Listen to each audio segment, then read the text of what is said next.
Good evening, ladies and gentlemen, and tonight, Vinny's Take, I'm going to deal with something that's a little bit controversial. Colin Kaepernick. First, let me go into a little bit about the backstory. Colin Kaepernick, a kid out of the University of Nevada, had been adopted by parents who could not have children and raised as their own. They could not have children because they had two previous kids die from a heart defect. When he got into a position in the NFL where he started a charitable organization to help raise money for that specific heart defect.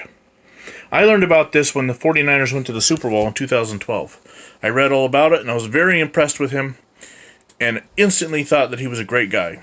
Then turn around come 2015, he struggles. He gets benched. 2016 comes around, and Blaine Gabbert, of all people, is the starter. Well, Kaepernick decides to take his career in a different direction and protest what he feels are racial injustices against unarmed black men by law enforcement. I don't have a problem with his protest. I don't have a problem with his idea of his protest. I may not agree with it 100%, but I think that it could have been done so much better and open up a dialogue where people have to be willing to listen to a dialogue. What his protest was, in case you don't know or have been living under a rock, is he took a seat during the national anthem. It went viral. ESPN picked up a picture of him sitting during a preseason game, and it went viral. And that's when he explained his protest. Now, right around this time, a retired military member, I believe from the Navy, contacted him with a way to improve his protest and make it so that he wasn't being so disrespectful. And that's where they together met and came up with taking a knee during the national anthem. The idea was to not stop his protest, but stop the disrespectful aspect of it. It didn't necessarily work, but other players did jump in. However, many members against him, or against this protest, came out very publicly against it. But for the remainder of the 2016 season, it was basically just a couple guys doing it. Then the end of the year comes. He opts out of his contract. He still had a contract with the 49ers, but he opted out of it to test the free agent waters. This is done all the time. Every sport that has contracts like this, athletes opt out. But you got to remember that fact there, that he had a contract. He goes on the free agent market and is given an offer from the Baltimore Ravens to be Joe Flacco's backup. He turns it down. So again, now he's got two contracts that he walks away from. The 49ers and the Ravens.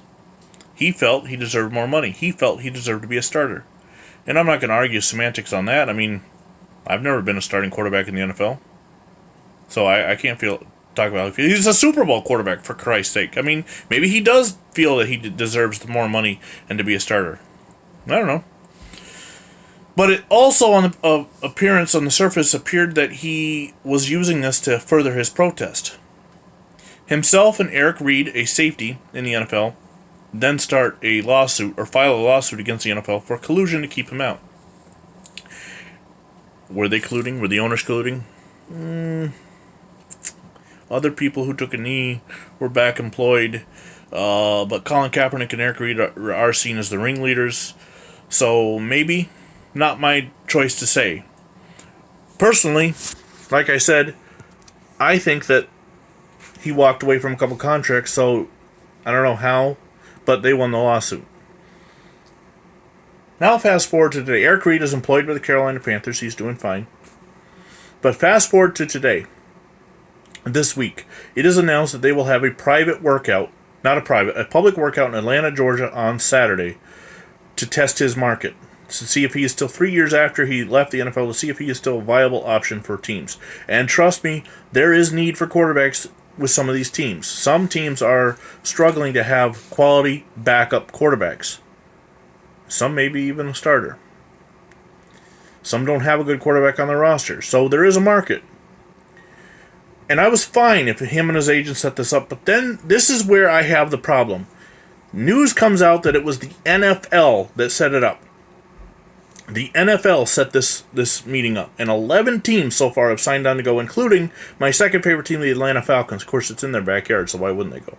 But the NFL, has the NFL ever set a workup like this out before? Have they? I don't know. I've never heard of it, other than the Combine in February for rookies. But that's what confuses me, and that's where I'm just at all. Is this part of the lawsuit settlement that they have to try to get him employed again, or are they showing in good faith that they're not colluding against him? I don't know.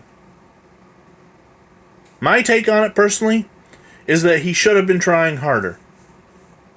Not necessarily doing commercials with Nike or giving speeches, but why didn't he go to the Canadian Football League? Why didn't he take that contract with Baltimore to be a backup? How insulting was the contract?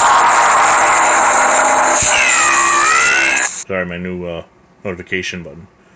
But that's my question, is what part are we missing?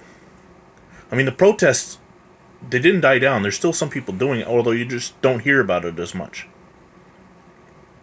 My personal thoughts on the national anthem: you stand, you honor, you salute, you put your hand on your heart, and you remove your head cover, and you be quiet. Unless your religion dictates that you don't remove your head cover. But if you are just wearing a normal hat or a mask, you remove it. Unless you're an actual luchador in a wrestling ring, and then you can't remove it. But anyway, that's my take. We're going to find out Saturday how it goes. Is he going to get signed by a team? Can he help a team? I don't know. But anyway, I'm Vinny Vincent. God bless America.